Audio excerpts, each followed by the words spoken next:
Hi friends, இன்னைக்கு வீடியோவில் ரொம்பவே டேஸ்டான பனானா கேக் எப்படி செய்யறதாங்க பார்க்க போகிறோம். ரொம்பவே சுலபமாக செஞ்சிடலாங்க. டேஸ்ட் கூட ரொம்பவே அட்டகாசமாக இருக்கும்.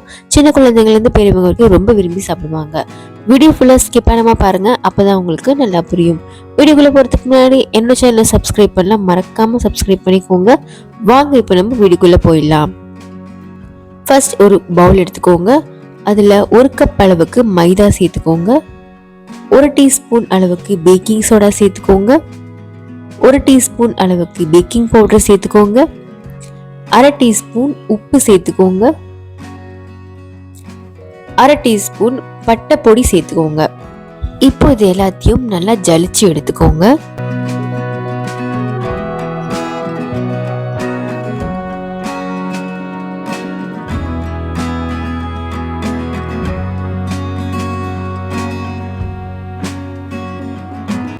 நல்லா ஜலிச்சு எடுத்தாச்சு. விஸ்க் வச்சு இந்த மாதிரி நல்லா கலந்து எடுத்துக்கோங்க. இப்போ இது ஓரத்தில் எடுத்து வச்சிருங்க. அடுத்து ஒரு பவுல் எடுத்துக்கோங்க. பவுல் பார்த்தீங்கன்னா நல்லா தண்ணி இல்லாத மாதிரி நல்லா க்ளீன் பவுலாக பார்த்து எடுத்துக்கோங்க. நல்லா ட்ரையாக இருக்கணும். அதில் 1/4 கப் அளவுக்கு நாட்டு சர்க்கரை சேர்த்துக்கோங்க. 1/2 கப் வெள்ளை சர்க்கரை சேர்த்துக்கோங்க. அதோடையே 2 முட்டை சேர்த்துக்கோங்க. முட்டை ரூம் டெம்பரேச்சரில் இருக்கிற மாதிரி பார்த்துக்கோங்க. இப்போ இது எல்லாத்தையும் எலக்ட்ரிக் பீட்டர்ல நல்லா பீட் பண்ணி எடுத்துக்கலாம். ஸோ இப்போ பாருங்க, சூப்பரா பீட் பண்ணி எடுத்தாச்சு. அதோடய இப்போ ரூம் டெம்பரேச்சர்ல இருக்க அன்சால்டட் பட்டர் 1 டேபிள் ஸ்பூன் சேர்த்துக்கோங்க. இதையும் நல்லா பீட் பண்ணி எடுத்துக்கலாம். இப்போ நல்லா பீட் பண்ணி எடுத்தாச்சு. ஓரத்தில் எடுத்து வச்சிருங்க. அடுத்து 6 வாழைப்பழம் எடுத்துக்கோங்க. நல்லா பழுத்த பழமா எந்த பழம் வேணாலும் எடுத்துக்கலாம். கொஞ்சம் ஸ்வீட்டாக இருக்கிற மாதிரி மிக்ஸி ஜாரில் சேர்த்து நல்லா அரைச்சி எடுத்துக்கோங்க, தண்ணி ஊற்றாம. இப்போ நம்ம இதை சேர்த்துடலாம். வாழைப்பழம் நான் ஃபுல்லாக மைய அரைக்கல, கொஞ்சம் கொஞ்சம் அங்கங்கே சங்க்ஸாக நான் விட்டுருக்கேன். உங்களுக்கு அந்த மாதிரி சங்க்ஸ் பிடிக்கலன்னா நீங்கள் நல்லா மைய அரைச்சி எடுத்துக்கோங்க. அடுத்து பார்த்தீங்கன்னா மைதா, பேக்கிங் சோடா, பேக்கிங் பவுடர்லாம் கலந்து வச்சுருந்தோம் இல்லையா, அதையும் இதோட சேர்த்து கொஞ்சம் கொஞ்சமாக சேர்த்து நீங்கள் கலந்து விட்டுக்கோங்க.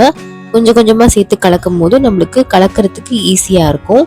இப்போ நம்ம அடுத்த பேட்சையும் சேர்த்து கொஞ்சம் கொஞ்சமாக இதே மாதிரி நல்லா கலந்து எடுத்துக்கலாம். ஒரே டைரக்ஷனில் கலந்து எடுத்துக்கோங்க.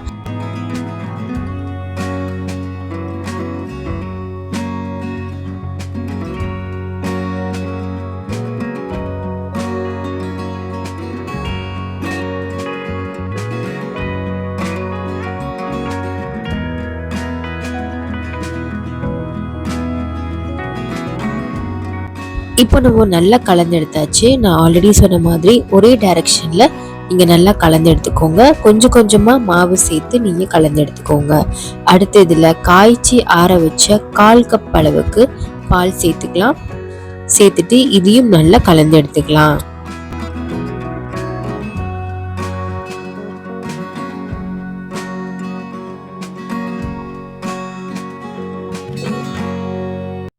அடுத்து 1 டீஸ்பூன் அளவுக்கு வெனிலா எசன்ஸ் சேர்த்து நல்லா கலந்து எடுத்துக்கோங்க.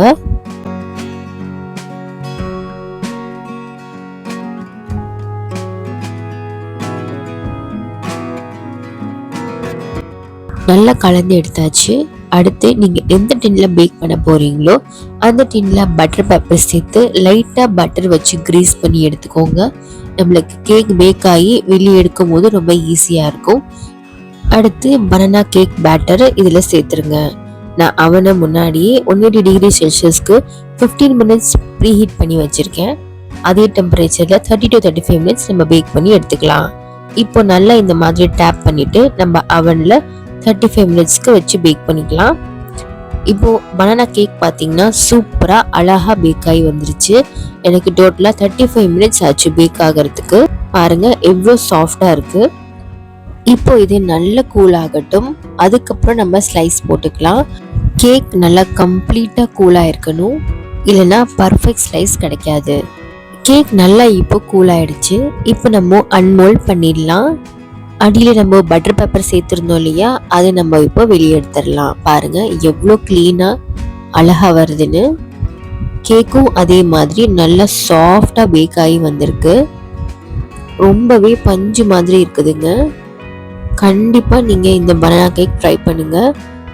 எல்லாத்துக்குமே ரொம்ப பிடிக்கும். டேஸ்ட்டுமே ரொம்ப அட்டகாசமாக இருக்கும். இப்போ நம்ம இதை ஸ்லைஸ் பண்ணிடலாம்.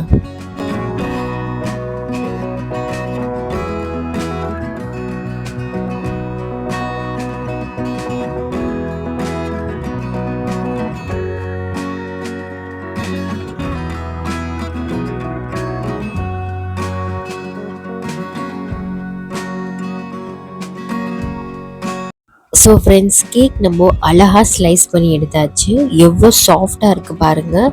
டீயோடலாம் வச்சு சாப்பிடும்போது ரொம்பவே அட்டகாசமான சுவையில் இருக்கும். ஸோ ஃப்ரெண்ட்ஸ், கண்டிப்பாக இந்த பனானா கேக் நீங்களும் ட்ரை பண்ணி பாருங்கள். எல்லாத்துக்குமே ரொம்ப பிடிக்கும். இந்த வீடியோ உங்களுக்கு கண்டிப்பாக யூஸ்ஃபுல்லாக இருந்திருக்கும்னு நினைக்கிறேன். மறக்காமல் என் சேனலை சப்ஸ்கிரைப் பண்ணிக்கோங்க. வேறு ஒரு வீடியோவில் மீட் பண்ணுறேன். பாய்.